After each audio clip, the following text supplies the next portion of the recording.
আসসালামু আলাইকুম। স্বাগতম লস্কর অ্যাগ্রো ফার্মে। আজকে আপনাদের আমি দেখাবো গত যে ভিডিওতে আপনাদের আমি বলেছিলাম যে আমার দুইটা ইনকিউবেটর থেকে কতগুলো বাচ্চা বের হয়েছে। এর আগে প্রথম আমি যে সময় ইনকিউবেটর থেকে বাচ্চা ফুটিয়েছিলাম সেই বাচ্চাগুলো থেকে যে মুরগিগুলো বের হয়েছে সেই মুরগিগুলোর বয়স আজ 39 দিন। আর আলহামদুলিল্লাহ 39 দিনেই আমি ডিম পেয়েছি। এখন এই দেখতে পাচ্ছেন সেই মুরগিগুলো আমি নিচে দিয়েছি এবং মুরগিগুলো থেকে আলহামদুলিল্লাহ ডিম পেয়েছি। 39 দিনে ডিম দিয়েছে মুরগিগুলো। এখন এই মুরগিগুলো এখানে আছে, 35টা মুরগি আছে। বাদ বাকিগুলো আমি মোরগ ছিল সেগুলো আমি বিক্রি করে দিয়েছি। আর উপরে দেখতে পাচ্ছেন আমার সেই পুরাতনগুলো। আর এর আগেও আপনাদের বলছি যে গত ভিডিওতে যে আমি বলছিলাম যে আমি 250 ডিম দিয়েছিলাম, সেখান থেকে আমি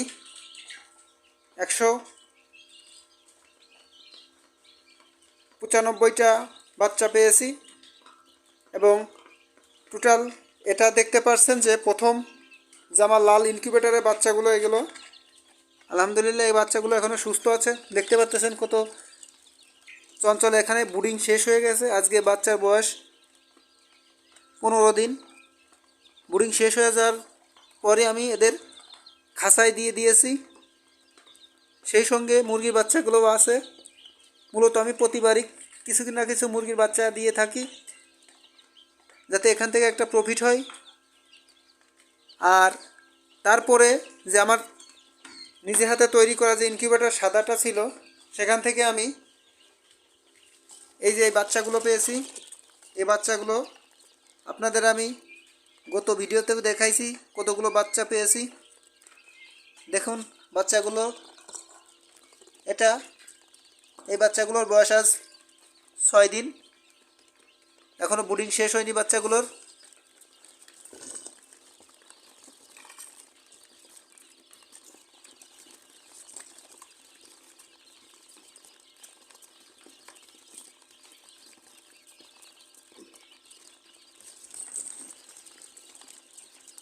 দেখতেই পাচ্ছেন আপনারা বাচ্চাগুলো কত চঞ্চল।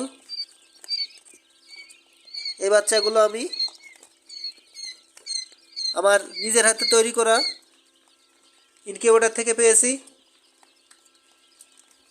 আর আমি দেখতেই পাচ্ছেন যে আমি ব্রুডিংয়ের জন্য কার্টুন ব্যবহার করছি। এর আগেও আপনাদের আমি বলেছি যে কার্টুন ব্যবহার করছি। কার্টুন ব্যবহারের সুবিধা হচ্ছে এই কার্টুনে মূলত 100 বাচ্চা ব্রুডিং করা যায়।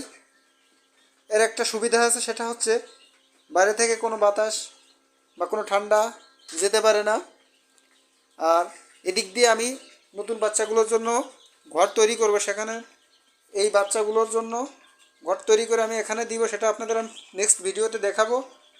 আর নিচে দেখতে পাচ্ছেন সেই আমার দেশাল যে মুরগিগুলো ছিল সেই মুরগিগুলো বড় হয়ে গেছে অনেক। এই মুরগিগুলো মূলত আমি এদের সঙ্গেই পালনের চেষ্টা, পরিচর্যা করার চেষ্টা। দেখতে পাচ্ছেন মুরগিগুলো অনেক বড় হয়ে গেছে। এগুলো মূলত খাঁচাই পালন করি। আর কিছুদিন পরে এদেরকে বাইরে ছেড়ে দিব, কারণ আমার বাইরে অনেক জায়গা আছে ছেড়ে দেওয়ার জন্য। এদের মূলত রাখছি, এখানে অনেক শিয়াল, বেজি এগুলোর উৎপাত বেশি। এই জন্যই এদের মুখ থেকে বাঁচার জন্য আমি এদের বড় করার চেষ্টা করছি।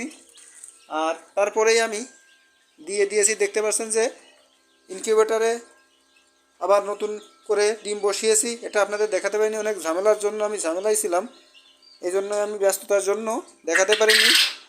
এখানে দিয়েছি আবার 125টা ডিম দিয়েছি এখানে। এটার বয়স হয়ে গেছে আজ 10 দিন।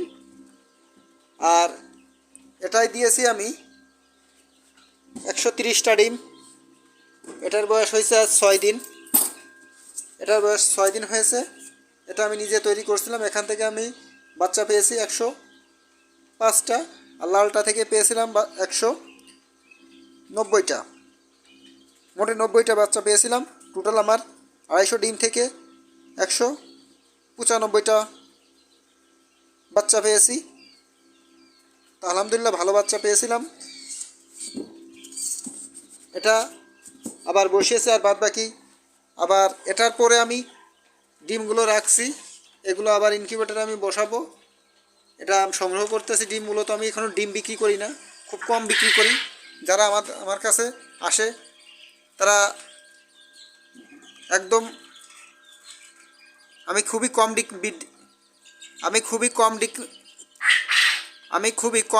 ডিম বিক্রি করি, কারণ আমি আমার ফার্মটাকে বড় করার চেষ্টা করছি এবং সীমিত কয়েকজন আসে ডিম নিতে, কারণ আমি তাদের না দিয়ে পারি না, খুবই কাছের লোক, এই জন্য তাদের আমি ডিম দেওয়ার চেষ্টা করি।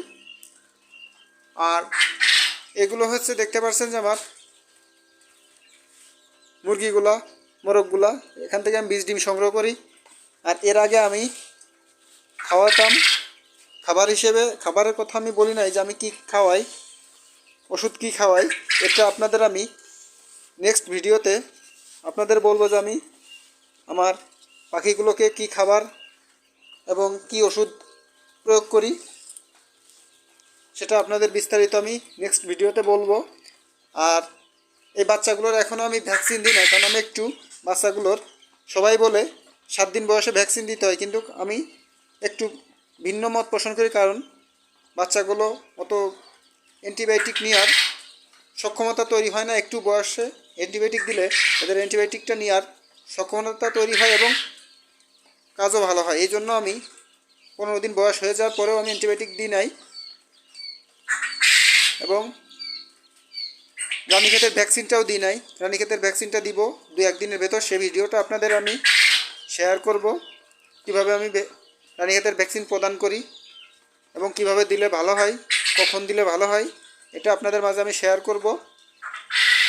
আর এখানে আমার একটা বড় কোয়েল পাখি দেখতে পাচ্ছেন, কারণ এই বড় কোয়েল পাখিটা ঠোকাঠুকি করে একটা চোখ নষ্ট করে ফেলছে, এই জন্য একে আমি আলাদা করে রাখছি। একে আমি জবাই করে খেয়ে ফেলতে হবে, এই জন্য একে আলাদা করে রাখছি।